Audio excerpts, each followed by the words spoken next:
अमित शहा एकीकडे तडीपार खुन्शी म्हणून विरोधकांकडून सतत टार्गेट केलं जाणारं, तर दुसरीकडे मोदींच्या यशामागचा मास्टरमाइंड म्हणून नावाजलेलं, भारताच्या राजकारणात चाणक्य म्हणून गौरवले जाणारे बीजेपीचं वजनदार व्यक्तिमत्व म्हणजेच गृहमंत्री मोठा भाई अर्थात अमित शहा.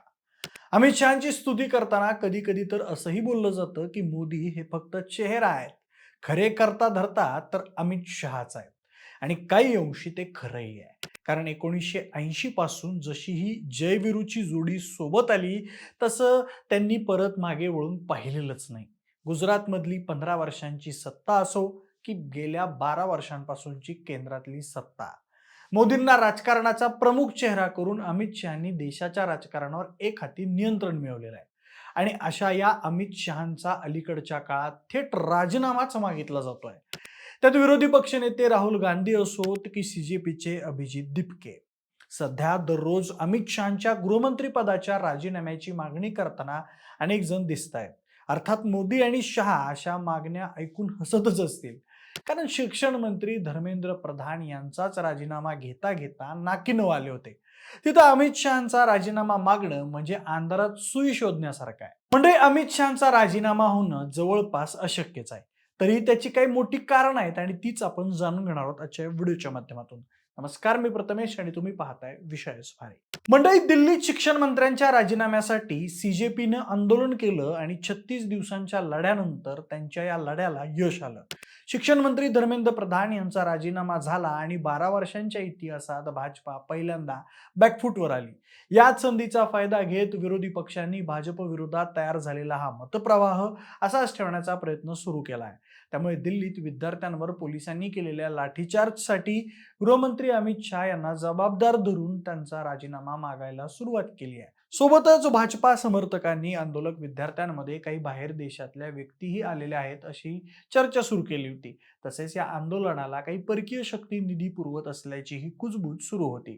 तर त्याला उत्तर देताना देशात अशा घटना घडतात याचा अर्थ असा होतो की देशाचा गृहमंत्री त्याची जबाबदारी पार पाडण्यात अपयशी ठरलाय, असे आरोप करत राहुल गांधी आणि अभिजित दिपके तसेच विरोधी पक्षातल्या इतरही नेते अमित शहा यांच्या राजीनाम्याची मागणी करतायत. यावर पंतप्रधान मोदी किंवा अमित शहा यांच्याकडून अजून कुठलीही अधिकृत प्रतिक्रिया आलेली नसली, तरी विरोधकांच्या या आरोपांना ते अजिबातच सिरियसली घेत नसल्याचं स्पष्टपणे दिसून येत आहे. त्यातच अमित शहांचा राजीनामा म्हणजे हे जरा जास्तच होतंय, असं खुद्द राजीनामा मागणाऱ्या पक्षांच्या इतर सदस्यांनाही वाटत असावं, असं एकूण चित्र आहे. कारण अमित शहा म्हणजे भाजपमधला मोदींनंतरचा दुसरा प्रमुख चेहरा आहे. अमित शहा आणि मोदी यांच्यातले संबंध हे केवळ राजकीय सहकार्यांचे नसून गेल्या 3 दशकांहून अधिक काळाचे दृढ विश्वासाचे नाते आहे. गुजरात सरकारपासून ते दिल्लीच्या सत्तेपर्यंत अमित शहा हे पंतप्रधान मोदींचे सगळ्यात विश्वासू आणि मुख्य सल्लागार मानले जातात. भाजप पक्षावर आणि पूर्ण एनडीए सरकारवर अमित शहा यांची जबरदस्त पकड आहे. पंतप्रधान मोदी हे भाजपाचा पडद्यावरचा चेहरा असले तरी पडद्यामागची पूर्ण जबाबदारी अमित शहा गेल्या कित्येक वर्षांपासून अगदी प्रभावीपणे पार पाडतायत.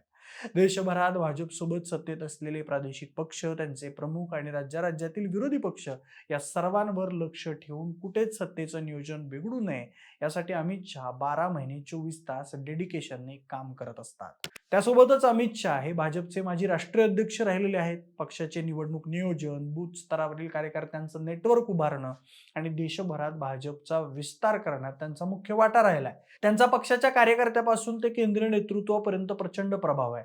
म्हणजे आपण थेट असंही म्हणू शकतो की देशभरात कुठेही काही राजकीय घडामोड घडल्यावरती आपल्याला माहिती होते, पण असं काही घडणार आहे ही गोष्ट अमित शहांना अगोदरच माहिती असते किंवा बऱ्यापैकी त्यांनीच ते घडवून आणलेलं असतं. त्याचं उदाहरण द्यायचं झाल्यास शिवसेनेतील एकनाथ शिंदेंचं पक्षातून निघून जाणं असो किंवा मग आता शरद पवारांच्या राष्ट्रवादी सोबत सुरू असलेल्या वाटाघाटी असो, अमित शहा कुठलाच गाजावाजा न करता शांतीत क्रांती करतात आणि शेवटी देशाला आश्चर्याचा धक्का देतात.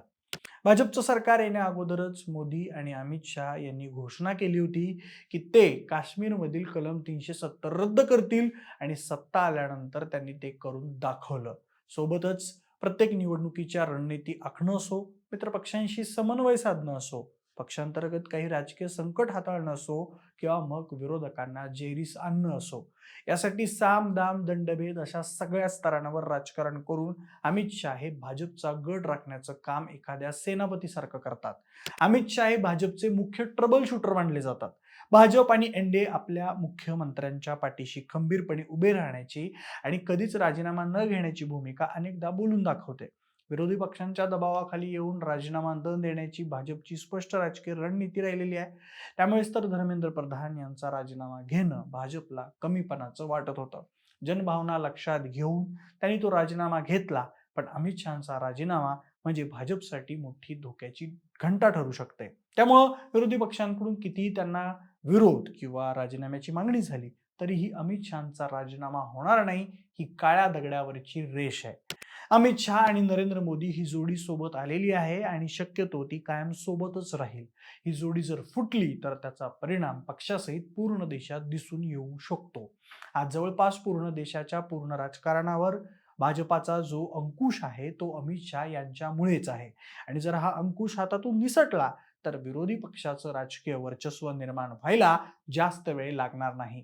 त्यामुळेच अमित शहाचा राजीनामा हा काय खायचा विषय नाही, ही गोष्ट क्लिअर आहे. पण सध्या थेट मुख्य केंद्रीय नेतृत्वावरच हल्ला करून देशभरात मोदी शहा जोडीची असलेली दहशत कमी करणं आणि त्याचा होईल तितका राजकीय फायदा करून घेणं हीच विरोधकांची रणनीती असल्याचं दिसून येत आहे. म्हणजे दिल्लीत विद्यार्थ्यांवर झालेल्या लाठीचार्जमुळे अमित शहा विरोधकांच्या रडारवर असले तरी अशा राजकीय वादळांचा त्यांना खूप मोठा अनुभव आहे.